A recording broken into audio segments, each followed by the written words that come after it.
Halo guys, kembali lagi di channel Mr. Trade-in di dalam ISG Daily untuk hari Senin tanggal 6 November. Dan sebelum saya mulai, sedikit info untuk teman-teman semua yang mau join untuk grup diskusi Telegram, silahkan langsung klik aja linknya ya, saya udah berikan di kolom deskripsi. Jadi langsung join, teman-teman.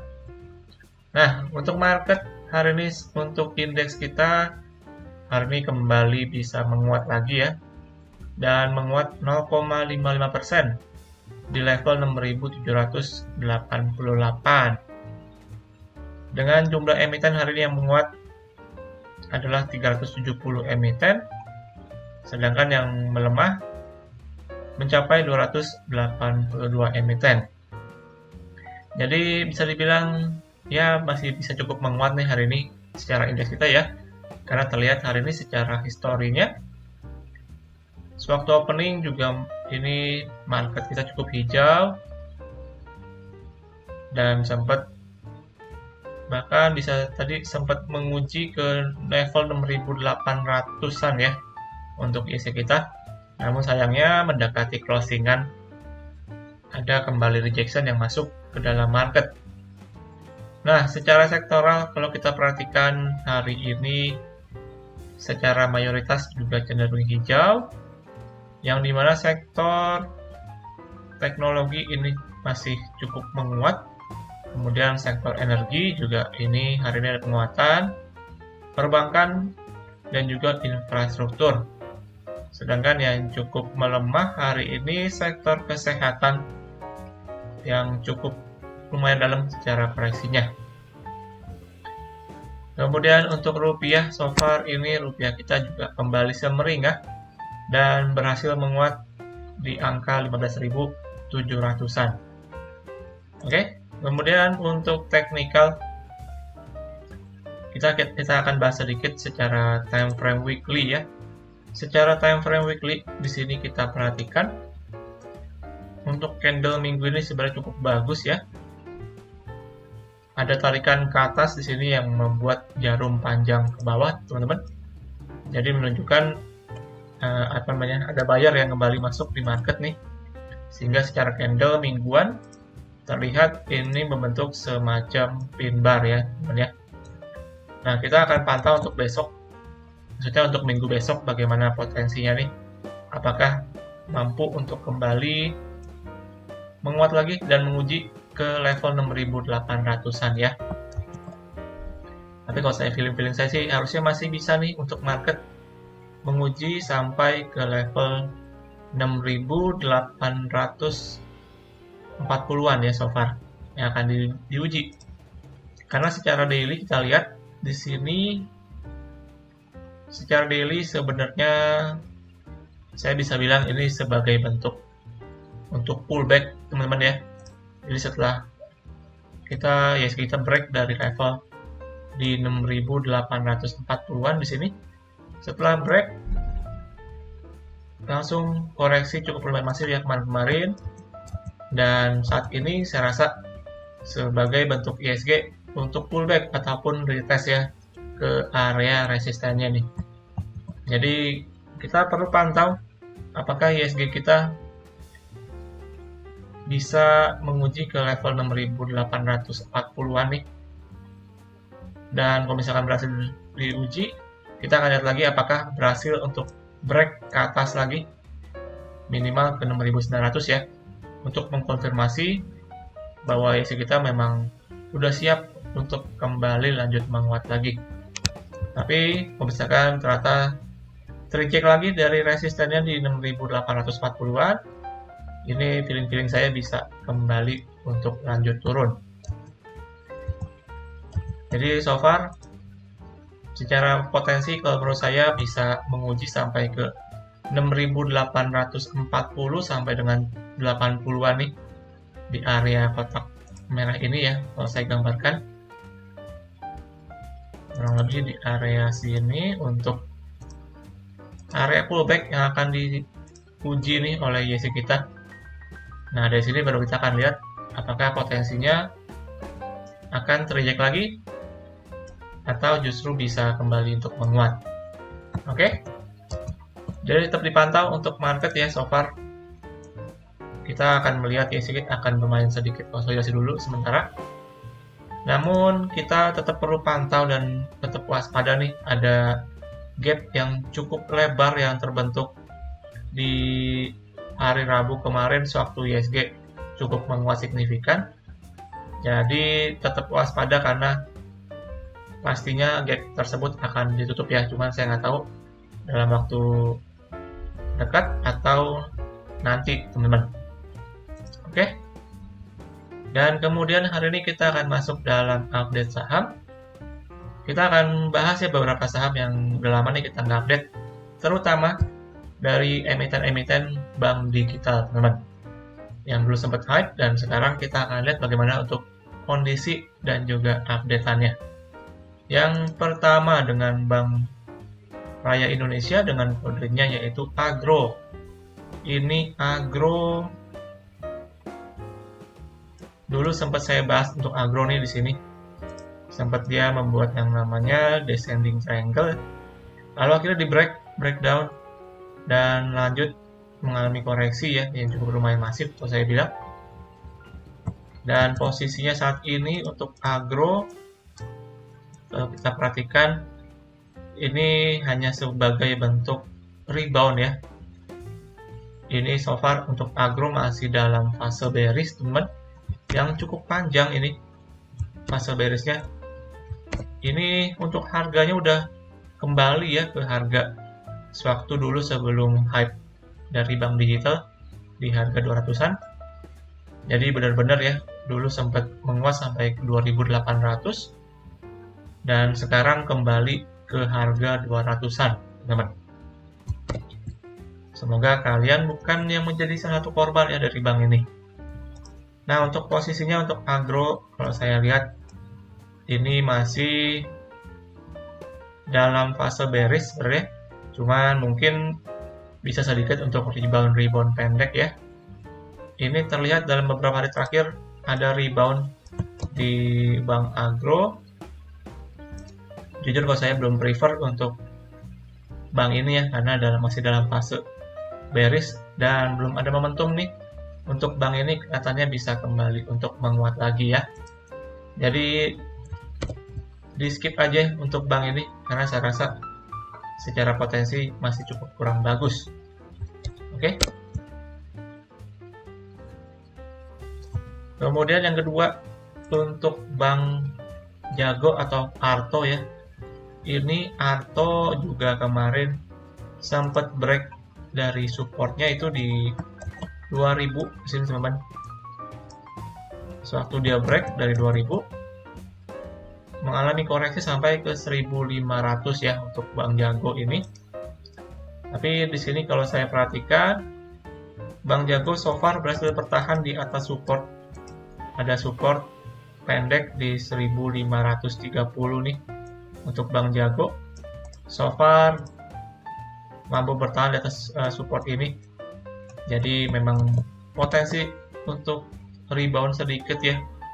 Sementara resistnya akan diuji di 1960-an sampai dengan 2000 mungkin sebagai sebagai resist psikologisnya ya. Jadi untuk Bank Jago secara overall juga masih dalam fase koreksi kalau menurut saya pribadi ya. Saya belum melihat ini tanda-tanda untuk kembali menguat. Alangkah menarik kalau misalkan Bank Jago ini bisa break dan kembali ke atas 2000 ya. Kalau bisa kembali ke atas 2000, nanti baru kita akan lihat lagi nih secara potensinya. Karena kalau misalkan bisa kembali ke 2000, ini jadi dia kembali ke atas supportnya lagi teman-teman. Oke. Jadi untuk sementara Bank Jago masih dipantau aja. Tapi so far masih dalam fase bearish yang cukup panjang.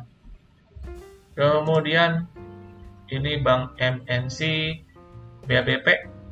BBP juga sama, sekarang malah harganya udah di 60-an ya. Jadi benar-benar jatuh banget nih secara harga dari bank digital ini.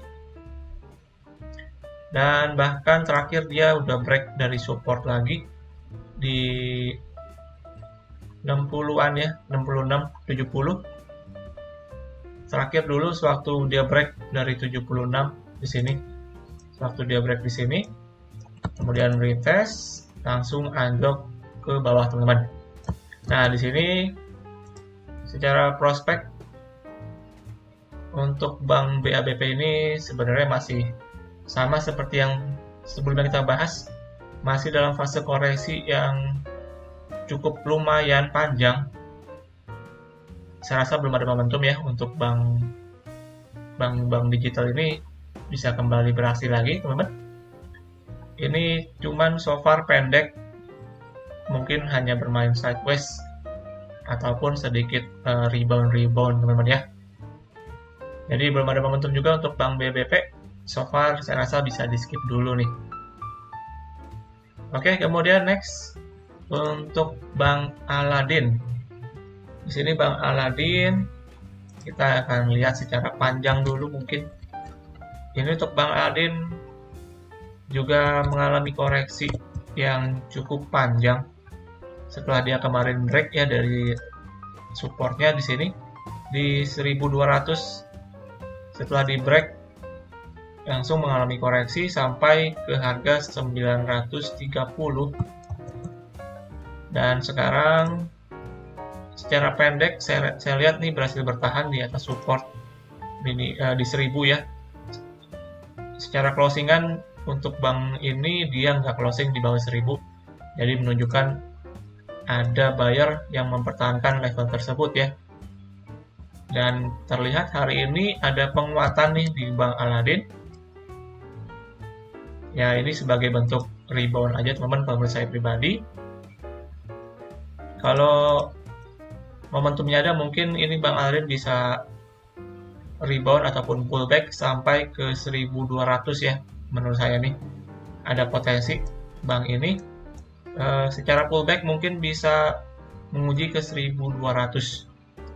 Oke. Jadi silakan dipantau nih untuk Bank Aladin. So far ada support di 1000 yang dipertahankan, jadi bisa dipantau ya di support di 1000 teman-teman.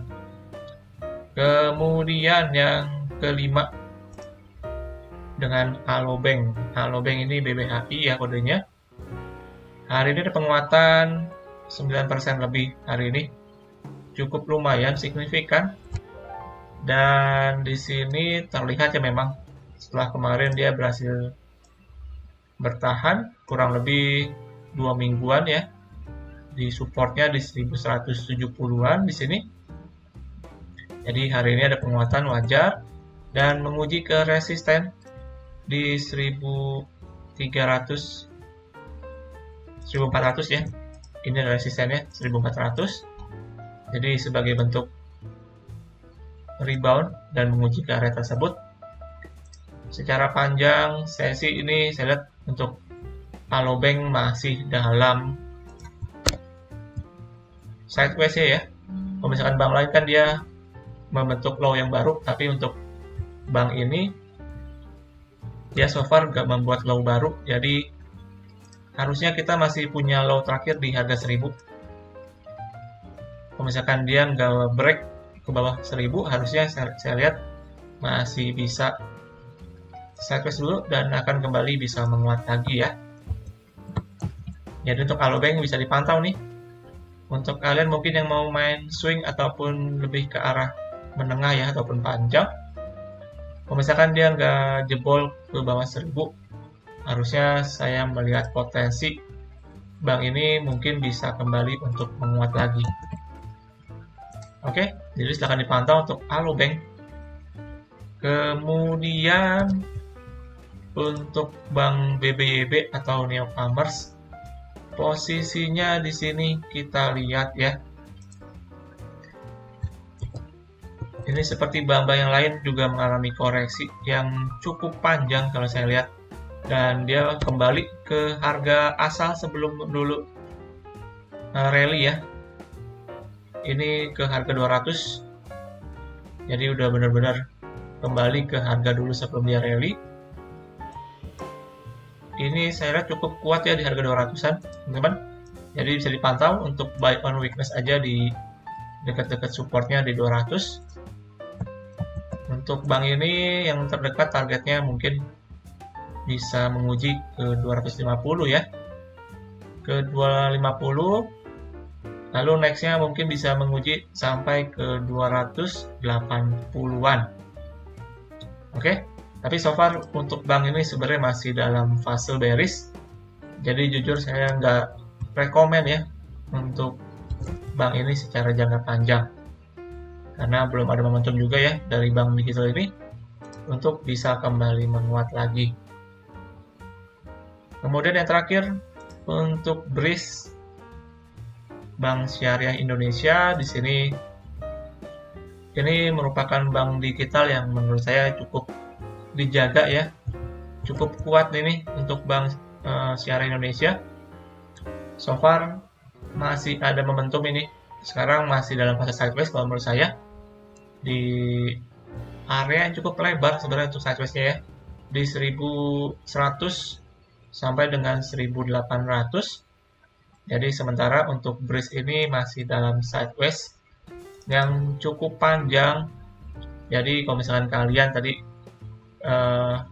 mau coba spekulasi ya untuk bank digital, yang saya rasa ini BRIS merupakan salah satu bank yang masih cukup menarik secara jangka panjang. So far kita punya low untuk BRIS itu low terakhirnya di 1090 ya, which is di 1200 ya di sini. Ini harusnya kalau misalkan nggak break ke bawah area ini, untuk BRIS saya rasa masih ada peluang bisa berpotensi kembali menguat lagi ya. Tapi ini mungkin waktunya lebih ke arah menengah ataupun panjang ya untuk BRIS ini. Namun so far untuk BRIS ada support di tengah, support tengahnya itu di 1500 teman-teman. 1450 sampai 1500 ini bisa dipantau ya. Saya lihat so far selama kurang lebih 2 minggu terakhir ini cukup berhasil bertahan di atas support ini. Jadi mungkin untuk momentum kenaikan sementara ataupun rebound pendek ini mungkin terjadi ya di BRIS. Yang terdekat mungkin akan menguji ke 1550, lalu nextnya bisa ke 1600. Jadi untuk BRIS so far masih oke nih. Saya lihat nggak seperti bank-bank lain yang memang secara harga itu kembali lanjut turun lagi ya dan membuat low baru. Tapi untuk BRIS ini saya lihat cukup berhasil bertahan ya setelah sempat di 1200 sampai akhirnya bisa menguat, dan sekarang masuk dalam fase untuk koreksi ataupun sideways dulu nih. Jadi mungkin untuk kalian yang mau coba untuk akumulasi panjang untuk BRIS silahkan dicoba di area sini ya, kurang lebih di area sideways-nya di 1200 sampai dengan 1500-an. Saya rasa itu merupakan area yang cukup ideal ya untuk kalian yang masih mau coba. Oke. Dan dari tadi kita udah bahas ya ke 7 bank digital yang dulu sempat hype banget. Tapi saya lihat ada beberapa yang udah kembali ke harga asalnya ya. Itu menunjukkan memang secara perusahaannya kurang bagus, dan alhasil secara harga sahamnya dia kembali ke harga semula. Tapi ada juga bank-bank yang cukup menarik yang cukup dipertahankan. Seperti misalkan tadi kita bahas bank Alobank ya. Ini Alobank cukup dijaga saya rasa. Lalu BRIS juga masih oke. Dan juga untuk Bank Arto juga saya lihat masih cukup menarik nih. Jadi silakan dipantau ya untuk bank-bank tadi yang saya sebutkan. Tapi lebih mungkin ke arah panjang untuk potensi dari penguatan lagi teman-teman. Oke, jadi demikian aja ya untuk pembahasan kita kali ini di dalam ISG Daily untuk hari Senin tanggal 6 November 2023. Dan terima kasih untuk kesempatannya di video kali ini. Jangan lupa untuk lakukan kembali analisa ulang untuk setiap analisa yang saya berikan. Dan juga jangan lupa untuk subscribe, like, dan komen, serta share juga kepada teman-teman kalian. Dan kita akan jumpa lagi di update market selanjutnya. Happy weekend dan salam trading.